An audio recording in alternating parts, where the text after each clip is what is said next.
Thank you for joining us for another power-packed message from Dr. Myles Munroe, provided by Munroe Global Incorporated and MunroeGlobal.com. We transform followers into leaders and leaders into agents of change. We hope that this message is a blessing to you as you advance your life and discover your purpose. Now, let's go into the message. So our topic today is twofold, but write this down: leadership, law, and morality. That's your note topic. Leadership, law, and morality. You will notice that I have law emphasized. We don't think about it much, but law is the most important component in life because it forms the foundation of all relationships. Law is also the source of values. It identifies value. It interprets value. So we talk about leadership, law, and morality, and the force of that morality. We have to consider the relationship between the three. I want to begin with a few statements about leadership and character. Write this down, please. The distinguishing mark of leadership or of the leader is his character or her character. That's a distinguishing mark, because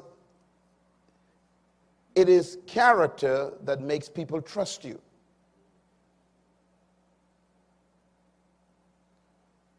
You cannot buy trust.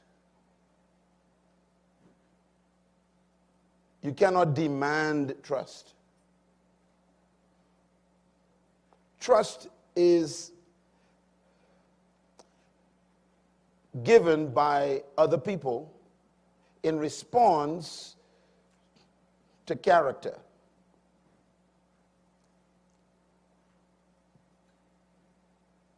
So trustworthiness is the currency of leadership. Trust is a product of stability. If I was to give you a definition of trust, it would be this. It would be an equation. I'll give you the equation. Trust is test over time equals trust. Write it that way. It's like an algebra sum. Trust is test over time equals trust. You cannot trust anything or anyone that has not been tested over a period of time. This is why, for example, people would pay $6,000 US for a Rolex watch. Not because they want to buy an instrument to tell time. You can buy a Timex to tell time. So when you buy a Rolex, you are not buying time.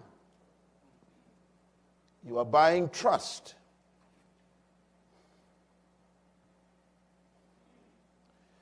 Because they tested Rolex before they released it to the market.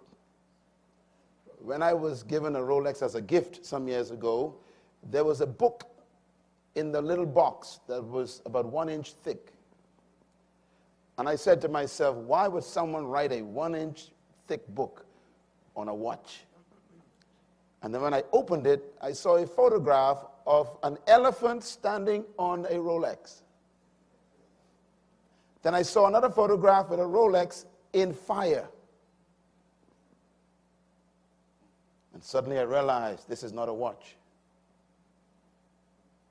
This is an instrument that has been tested over a long period of time. Then there was a page in the book that says, guaranteed for life. That means you will never again have to buy a watch. You can trust this watch until you die. Are there leaders who you can trust forever?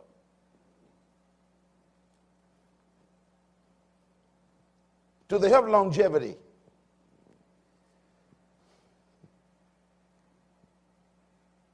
Trust is a product of what? Stability, durability. That's trust. That leads to point number 4, right? Make a note. The leader must be fixed, predictable, stable, like a statue. And you know, in our session I did yesterday morning, I defined character for you. Character is a word that means fixed, predictable, set.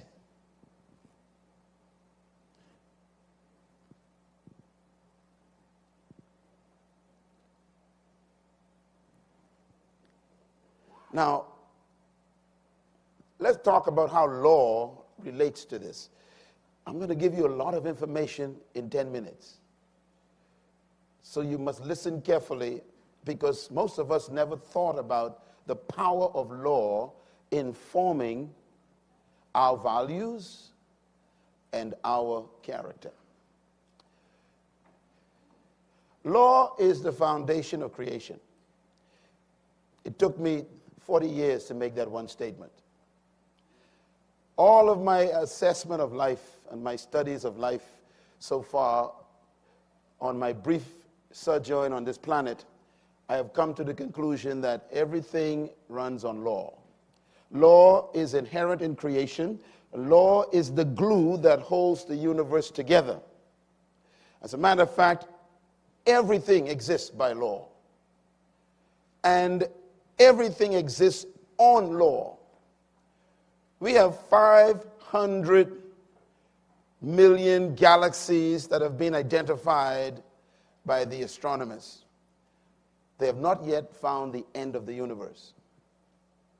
And this massive divine created structure we call the universe, the physical one, is so orderly that you can literally calculate the movement of a rocket from Earth to Mars, because you can predict that every single component in the universe is working on a timing. If there was no order in space, you could not send a rocket to the moon. There are laws built into creation. Everything exists for law. Please write that down. Everything that was created was designed to function by law. Everything. And that's why laws protect products. When you buy a product, normally when you open the box, you don't see the product. They hide it under a book. And that book is called the manual. It's simply a book of laws. And that book is a book we don't normally read completely. That's why we have a cell phone that has 3,000 functions, but you only know 4. Because you have not read the inherent built-in laws in that product. So you are not benefiting from your investment because you violated laws. Law is the key to life. Now, people think that when you are free, you're free from law. This is the struggle in the world today. Everybody wants to be free. Free from what? We really want to be free from law. Let's talk about that for a minute. The greatest ideal of nations in the world is freedom. I am not sure that that is the best ideal. If you study all of the so-called free nations or Western democracies, freedom has become their number one ideal. We want to be free. Well, here's a problem. Freedom without law is anarchy. No one is ever free. It's impossible to be free. It's like a fish saying, I am tired of water. I'm out of here. This water is restricting me. I hate the fact that I cannot leave this pond. So on Monday, I'm going to jump out of this water. I'm going to set myself free. The problem with the fish is water is a law. And there are some laws you didn't create. The fish did not decide to live in water. Somebody else decided that. That's called divine law. Whenever you attempt to violate a law that was inherent in creation, you die.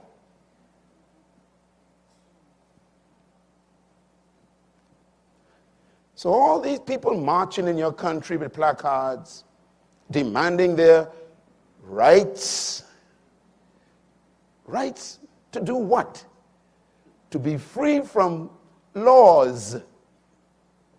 For example, the law of being a male. I mean, you can demand your right all you want. But the problem is, maleness is not a product of human legislation. You didn't choose to be a male. Now, you can have surgery and adjust some parts. But it doesn't change the law. You are stuck with law. Write this down, please. Laws protect freedom. There's a paradox. Laws do what? Say it loud. I want you to get that in your mind. Laws protect freedom. You cannot be free without law. And that's a paradox. Therefore, laws protect freedom from anarchy. I want to talk about how this relates to a nation. What is a nation? I did a little brief definition for you. There are different ways to define a nation, but I would give you a kind of a comprehensive one. A nation is a community of people committed to a common heritage. They should have one language. They relate to a certain land mass. They are submitted to a common jurisdiction. In Jewish jurisprudence, we call it. They commit to the same ideals, values, and governance. And they are usually submitted to one deity. Do you know why that's important? Because there has to be a source for your law.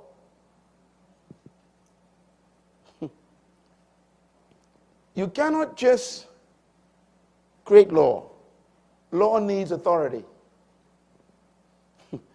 When God was creating the nation of Israel, for example, the first thing he gave them was law. But if you study the laws he gave them, the first law was about him. Why? Because all true law must have a source that is greater than you. If you create the laws that you live by, you can adjust them whenever you want. And that's what we're doing right now. We call it constitutional reform. In other words, if you decide that marriage is between a man and a woman, if you think you decided that, then if you get tired of that, you can adjust it.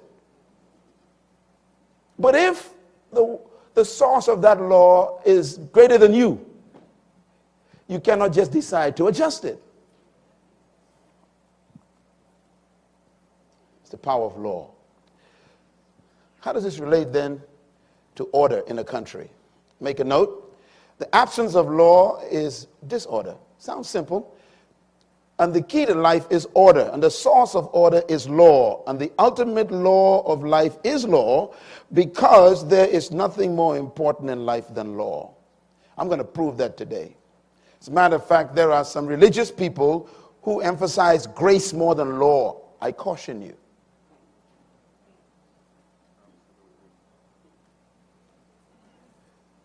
I caution you. Grace is never freedom from law. It might be freedom from rituals, but not law.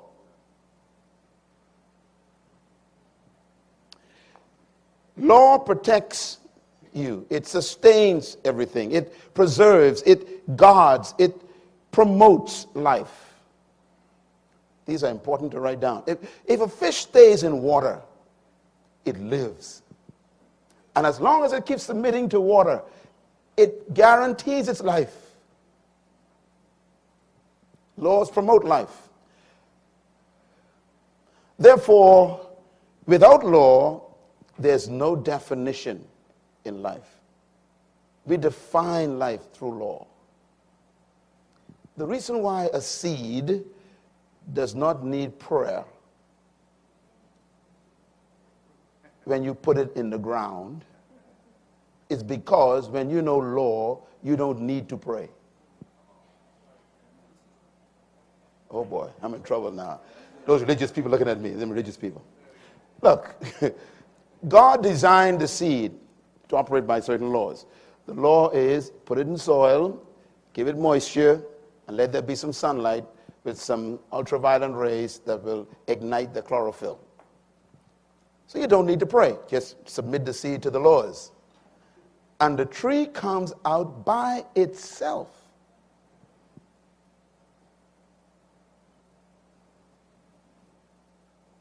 Law guarantees success.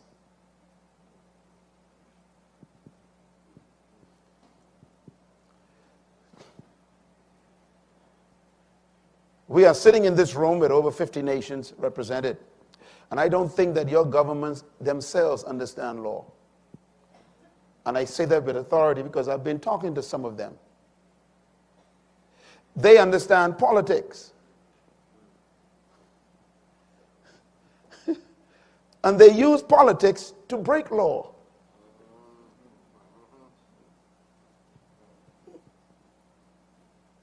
You are here to stop that from happening in your country. You have to go back and become the government. You never thought of running for city council. Go back and consider it. Because leaders in government tamper with legislation. Legislation is the creation of law.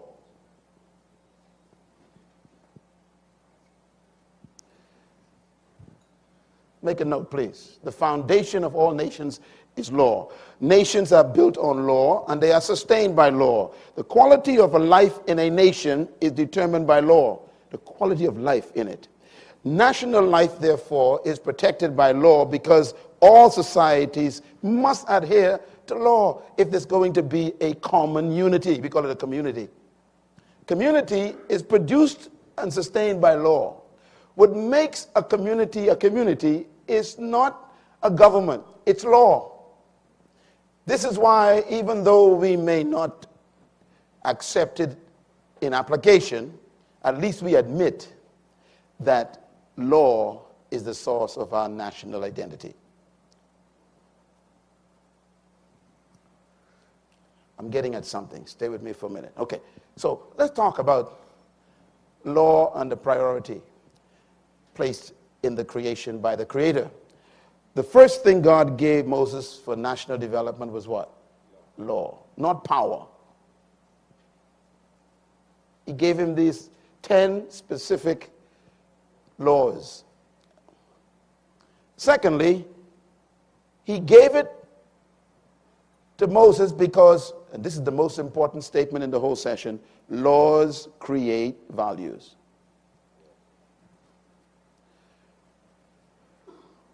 Laws create values. When someone creates a law, what they've done is they've told you what's important. When you open your box, you just bought a new iron. to iron your clothing. And you would see laws in this little book that say, do not operate near water. Now, that's a law the manufacturer gave you from the beginning. So what they're saying is, this is valuable. Do not operate near water. There's a value here. So laws produce value. We have a concept we call traditional values. You ever heard that term before? Traditional values are important. Now, this is important to write down. Traditional values are laws we trade to generations. Let me explain what I mean. Write the word trade down. Trade is the foundation for tradition. A tradition is a component, a law that you keep trading to the next generation. These are not laws that you can decide to tamper with.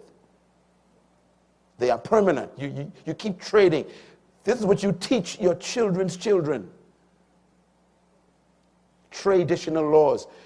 So the argument in most countries today is, are we losing our traditional values? Why? Because law create value. The things that are valuable usually have a law attached to them. Like, do not steal. That means we value protecting property. That's the value. Do not lie, bear false witness. That means we value honesty and truth. Every law has a value. And there are some laws you have to trade from generation to generation. Your children must learn the permanent laws of life. I didn't say rituals, because sometimes rituals are historically experiential. Sometimes circumstances may force the creation of a ritual or a custom, but a law is different. A true law is a principle. You can't touch it. It touches you. You cannot break true law. It breaks you. For example, if a fish decides to leave water, you don't need to kill it. If you uproot a plant from soil, you don't need to kill it. Laws kill you. You don't kill law. And somehow man thinks he's smarter than law. I don't know. We got these highfalutin, educated fools sitting in your parliaments discussing law that they can't touch. And they hand them down to your school children while you sit there with your religious songs. And we sacrifice our children on the altar of stupidity, dressed in a suit. Law must not be tampered with, because law is the source of value. Make a note of this. Laws produce culture. This is the most important statement I'll make because it relates to values. What did I say? Law produces culture. If you want to change the culture of a country, all you have to do is change the laws.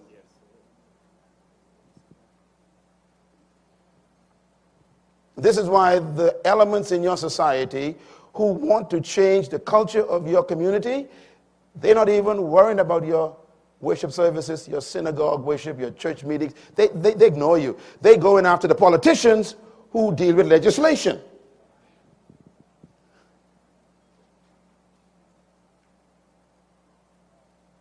They want to change the values of your country. So they go after law.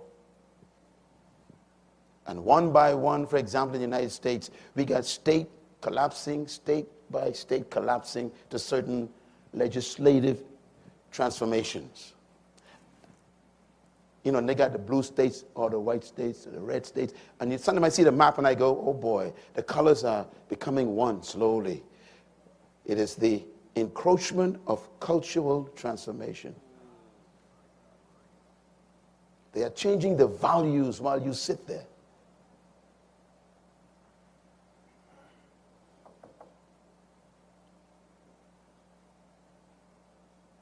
They decide what's valuable. You must not leave this summit and leave it the way you met it when you go back home. Write this down. You cannot criticize what you permit.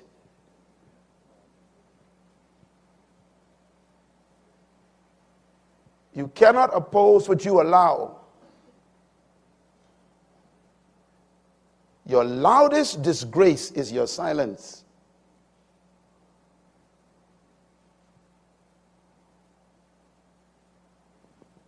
Law. So here's the bottom line. Write it down. Whoever makes the laws create the culture. This is dangerous stuff. Whoever creates the law creates the culture.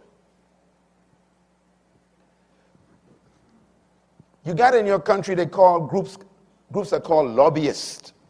Lobbyists are dangerous people, depending on what they're trying to transform in your society.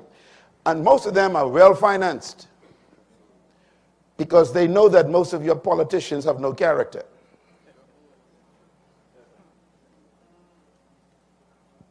So their treasure chest is full. And when they enter the halls of judgment, when they enter the bowels of legislation, they come loaded with money because they know that politics can be bought. And all they're after is changing law. Why? Because we must change the culture. The issues that you are concerned about will soon become culture. The word culture means to grow. Write that down. It means, it's a simple word. It means to grow. What that means is when you have a baby, when it comes out of the womb, it lands in a culture. And the culture grows up the child. So if you got a culture of Sodom and Gomorrah,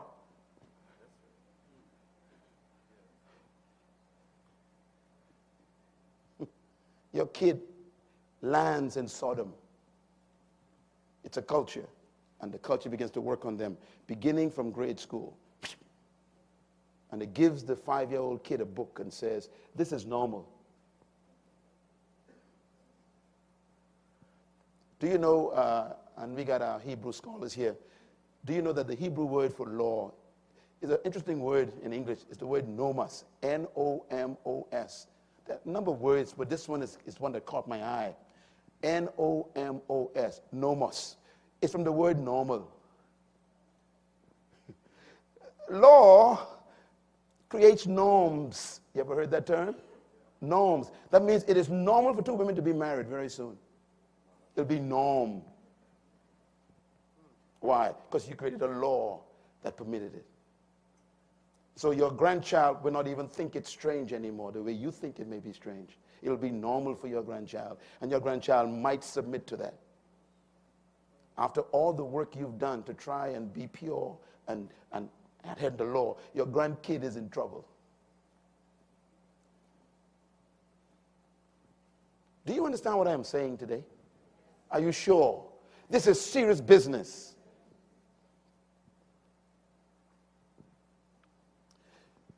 And so I put it to you. There's some things you shouldn't change in life. Write them down. You shouldn't change principles. You shouldn't change natural law. You should never touch divine precepts. You shouldn't change truth or roots or foundations. A tree can never outgrow its roots. Have you noticed? Sometimes we think we are modern now. We don't want any more archaic laws. It's like telling the root, I'm tired of you. No matter how tall a tree grows, it is stuck with its root. It is the root that actually gives it life. The fish can never outgrow water. You are never too big to detach yourself from the source of your law.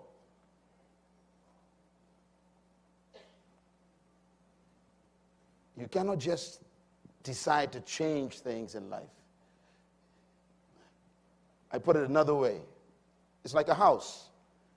No matter how old your house is, it can never outgrow the foundation. The foundation is the law. No matter how many stories you may add to the house, the foundation determines the safety of that house and the value of it. So law is the foundation of life. It is the key to culture. I give an example here. No matter how old you are, you can never outgrow oxygen. You know, I've been on the earth for 59 years now. I'm just tired of oxygen. I'm 95 years old. I'm tired of oxygen. Let me try something else. Let me redefine life. Heard that lately? Redefinition of terms. We will redefine male. We will redefine marriage. We will redefine, our family. What are you doing? There's some things you can't touch. But we are trying. And any attempt to adjust natural law or divine law ends in natural destruction. Can I predict the future of your country? It's not difficult. We can never be smarter than truth.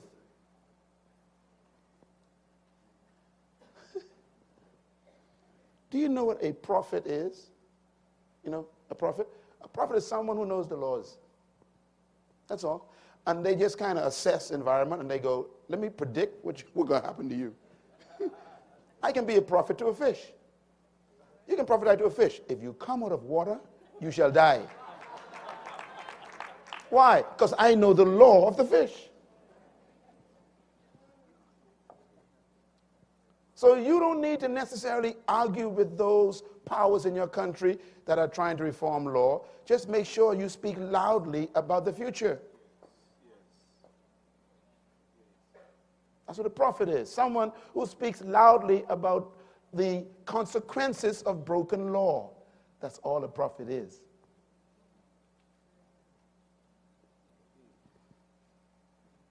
Some of these things you call prophecies, I tell you, it's not complicated. Ancient laws are always to be used as reference. There are some statements written by some great men. Solomon says, do not move an ancient boundary stone set up by your ancestors. Now, Solomon is an interesting guy. You know, his father was David. And David really loved the laws of God. He taught his son the value of these laws. And Solomon concluded, my daddy was right. So he's telling all his sons after him, don't touch the ancient boundaries. What are we doing right now? We are tampering with ancient boundaries. I mean, we knew what a family used to be, right? Now we're tampering with it. We got two men adopting children, calling it a family. This is ancient meddling. Here's another one I thought was interesting. Jeremiah says, this is what the Lord says, stand at the crossroads. Everybody said, we at a crossroads. Now, Jeremiah is talking to 2014 right now. He's saying, look, your country's at a crossroads. City at a crossroads. Governments at a crossroads. And he gives advice. He says, look, ask for the ancient paths. When you are confused, go back to the root. If you don't know what to do, run back to law. I know you never saw that verse before. I know this because you are too spiritual. He concludes, he says, ask for the ancient paths and ask where the good way is and walk in it. And you will find what? Rest for your souls. When you obey law, there's always peace. How many of you ever ran a red light at a stop sign? What happens to your body? Everything changes in your body. The chemicals go crazy. All of a sudden, you start looking in the rearview mirror. You're checking everywhere. Why? Because there's no peace. Come on, you're a clap.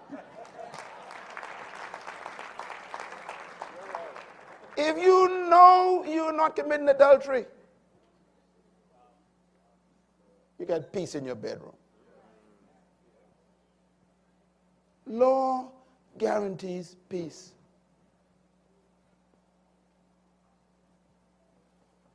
Why there's no peace in your community? Because young people are violating law.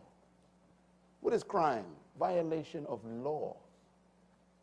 Everything is law related. And if we don't understand the power of law, how it relates to character development and values, we'll never be successful. Another statement by Solomon. Solomon said, do not move the ancient boundary stones set up by your forefathers. The first century leader Paul says, see it to it that no one takes you captive through hollow and deceptive philosophy. Now, what they call breaking of law, they call it philosophy now. They have big words for it. As a matter of fact, he says, which depends on human tradition. We create values we want to trade to our children. So we violate ancient law. Notice Paul just says it plainly. He says, the basic principles of this world are what they choose instead of the law of Messiah. Can I suggest to you that we don't even understand Jesus? Jesus was a powerful reminder of law. Let me read his first public statement about law. He says, do not think that I have come to destroy law. Why? Because I know you will think it.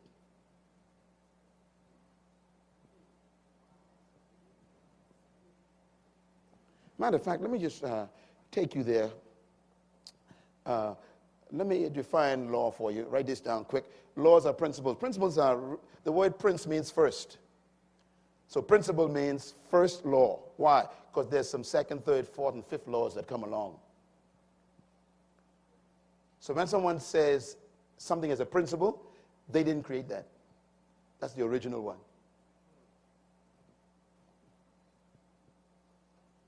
Laws are original rules. They are foundations.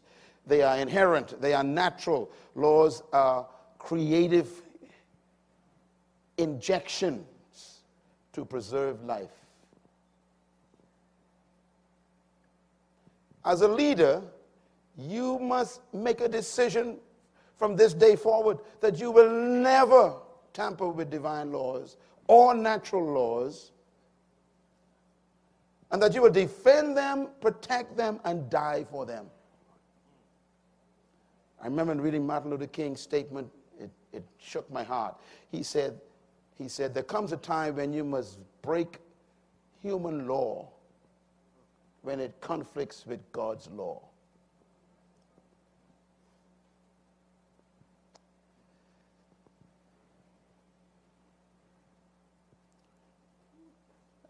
This is for the religious people. Because we got some folks going around now emphasizing grace. And I warn you, grace does not cancel law. It gives you the right to obey it again.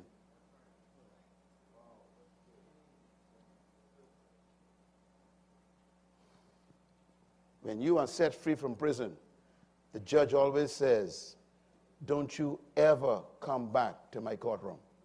What he's saying is, go out of here and obey law. So freedom is to obey law. Okay, I understand this. Here's a statement. For the law was given through Moses. True. Grace and truth came through Jesus Christ. True. But be careful when you use these terms. Grace is not just favor. It's also ability.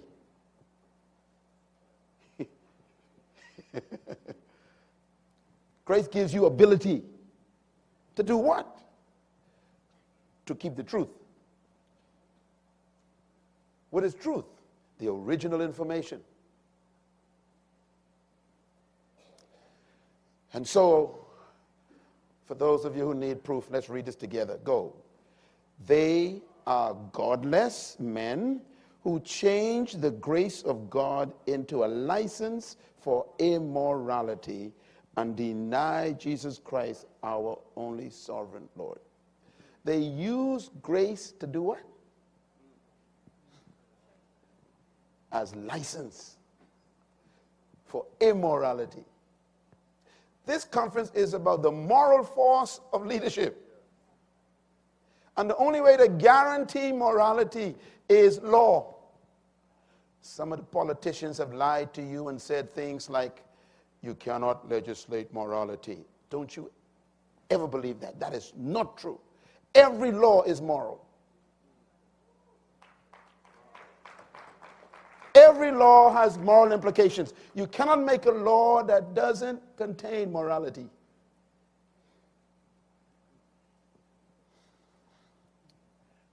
I submit to you, my friends, that grace is simply given to keep law.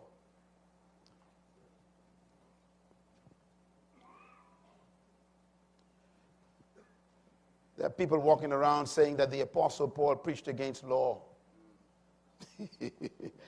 Shows me your theology. Let's read what he says. He says, you, my brothers, read out loud with me, please. You, my brothers, you were called to be free. Yay! Yippee! Freedom! Woo! Don't you love freedom? But read the rest of the sentence.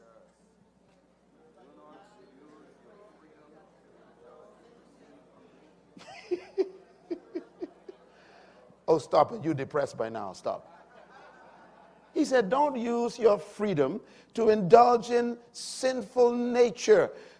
Rather, serve one another in love. The entire law is summed up in this command, he says. A command is a law. Love one another. If you love your brother, you will not steal his material. If you love your brother, you won't sleep with his wife. If you love your brother, you'll pay him what he is worth.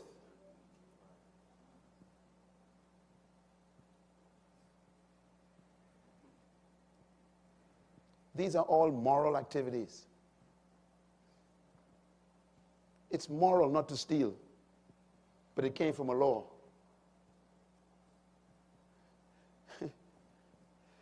Some people think that love replaces law. I'm going to disappoint you now. Take a deep breath. All right? I want to ask those religious people in here, how many of you love Jesus? Let me see your hands. Come on, don't be afraid. You're nervous now, see? Okay, then let me quote what he said. If you love me,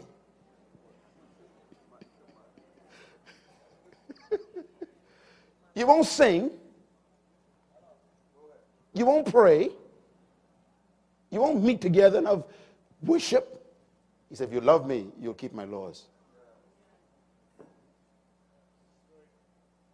Law is proof of love, not the cancellation of it.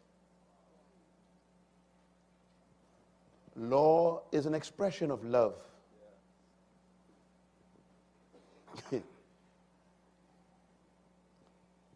You tell your children, do not play in the street. That's a law in this house.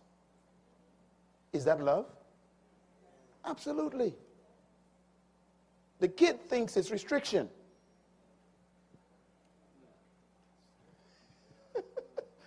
The child says, I can never do what I want to do. That's exactly right. I love you too much for you to kill yourself. All law, true law is an expression of love.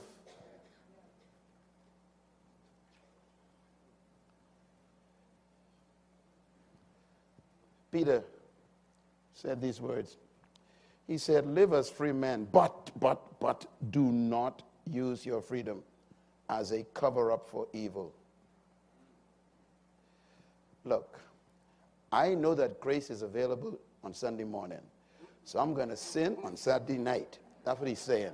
He's saying you are using grace as a license for Saturday night activities. I'm going to synagogue on Saturday morning, so Friday night, I'm going to have myself a good time. We use it to cover up evil. You are never free from law. You are free to keep it. Oh boy. I won't get through this. Anyhow, come back next year, I'll finish this. I don't know. Write this down, please, out loud. Read, David. The law of the Lord is what? Perfect.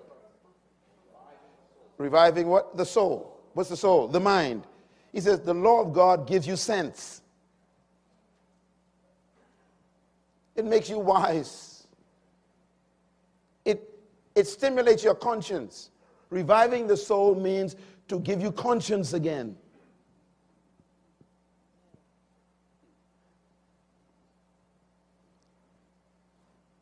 I was reading a newspaper going to London the other day, and there was an article about a famous singer from England. And they were trying to describe his relationship with his mate. And they said, he's the husband, and the other guy is the wife. And they've been trying to decide which one is more wife than the other.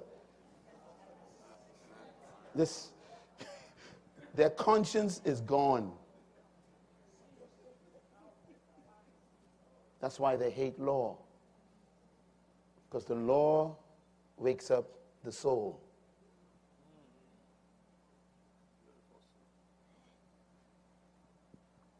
You all know that singer. He's a very famous singer. The statutes of the Lord is trustworthy, making wise stupid people. Read it. That's what it says. It makes stupid people wise. There are stupid people in your parliaments, in your senates, who sit and debate things that even dogs don't understand. I've never seen two male dogs confused. And we got men with PhDs debating the issue. I'm amazed. And what incredibly, they try to justify it. They try to legislate to change your rectum to an entrance. And your rectum just wouldn't cooperate. It is still an exit. And these are intelligent people sitting at a table being paid by your taxes.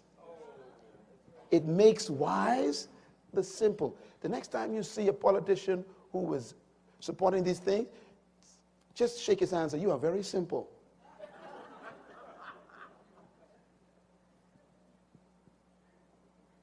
Law creates value. And values produce ethics and morality. So let's talk about you as a citizen for a minute. A citizen's responsibility is to obey the laws of the land. Do you agree? Absolutely. Anyone who breaks the least of these laws, words of Jesus, and teaches others to break them is the least in the kingdom of heaven. Oh boy, you never saw that before. See, you think grace is the whole issue. It's not grace, it's law. You teach people to what? Stop keeping law. He says, you are a disgrace to the kingdom.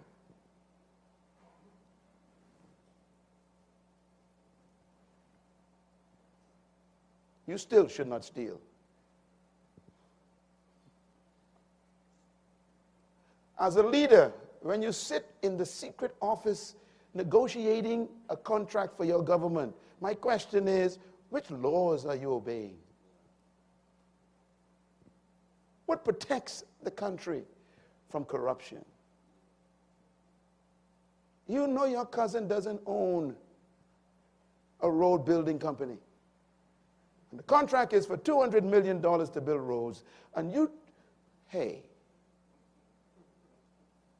give the contract to your cousin. He doesn't even own a company and never built a house. I want to talk about a road. This is happening, friends. Violation of law.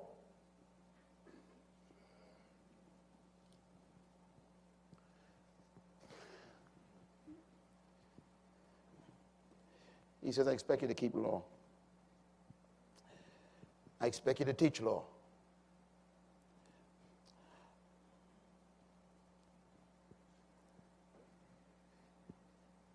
He said, your status in my country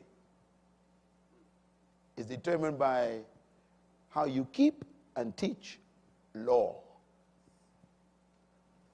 not grace.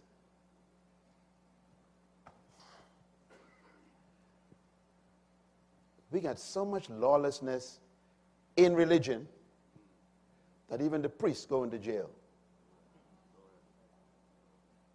The preachers are going to jail.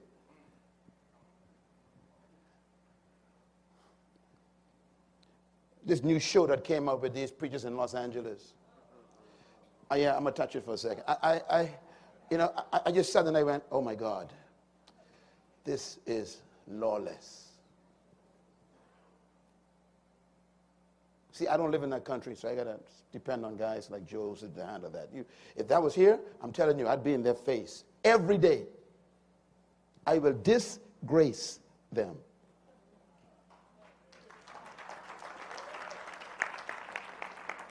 Silence is permission, and you cannot criticize what you permit.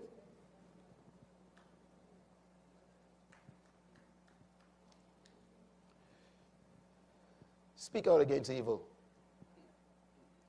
Engage what is wrong. Challenge what is corrupt. Be known for challenging it.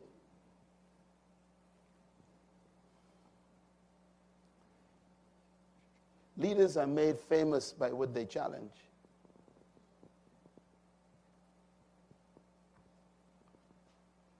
You never remember compromises.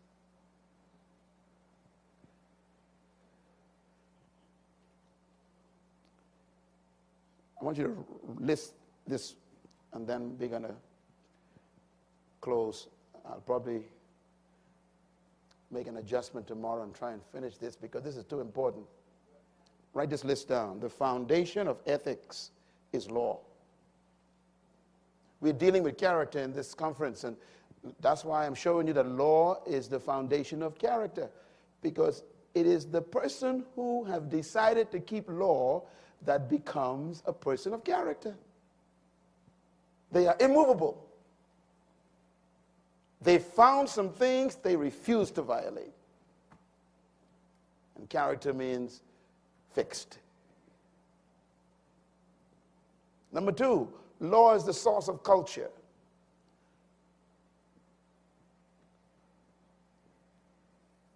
Number three, law is the source of morality. Number four, all law produces moral implications. Number five, written law and spoken law feeds the conscience. This is why you speak law and you write law, because sometimes the conscience needs a little bit of help. From Adam to Moses, there was no written law. By the time Mo came around, things were so bad. The Creator says, you know something? I need to document this stuff. Because their conscience seemed to be dead, sleeping. So he gave written law to wake up conscious law. Can I put it this way? This is very important. The more written law a country needs, the more corrupt the country is.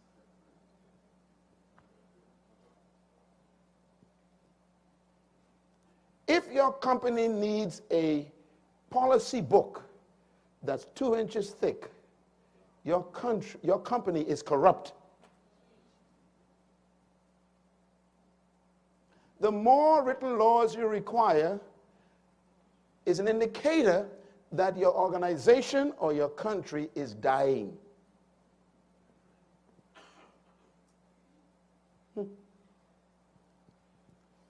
The highest form of morality is when a law is in your mind.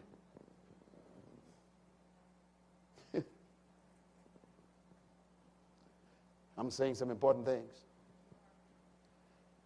So if you have to give your CEO a policy book to follow in negotiating deals, your CEO is in question. No, your whole company is in trouble.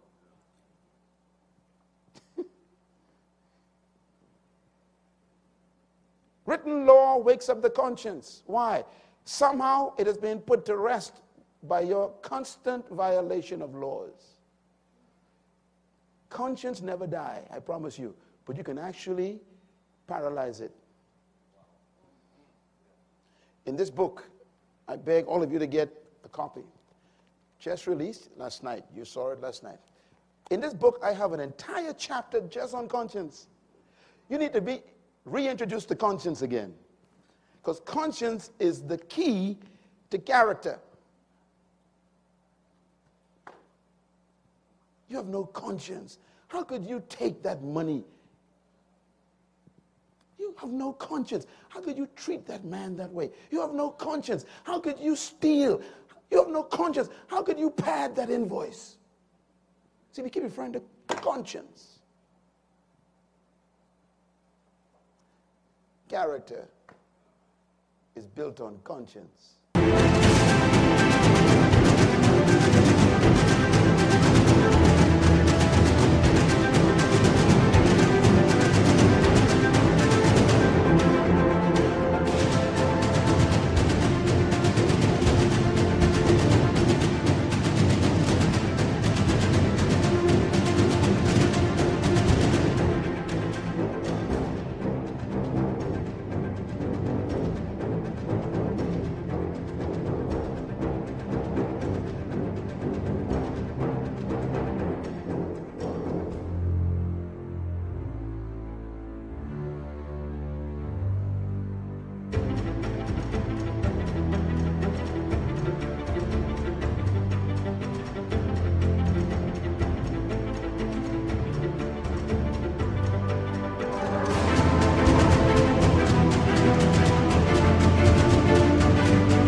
I know my wife isn't here, and I'm traveling all by myself, 3,000 miles away, and there's a woman downstairs,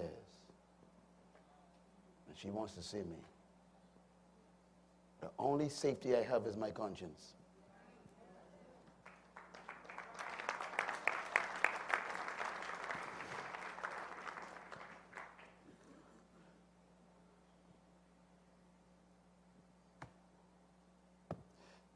Conscience in this, please read this book, please.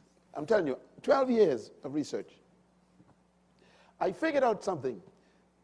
The only person you sleep with every night is your conscience.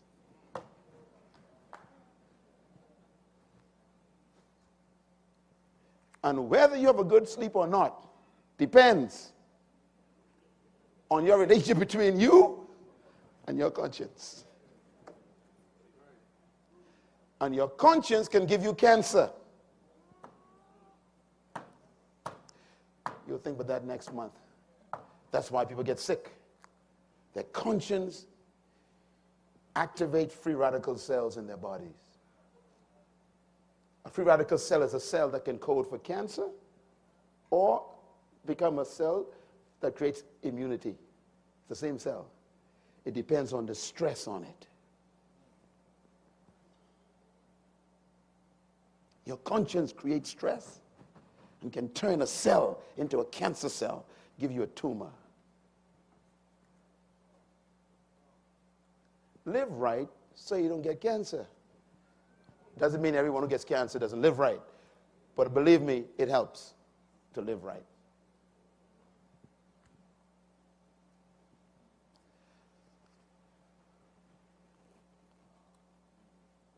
Number 6, conscience is unspoken law.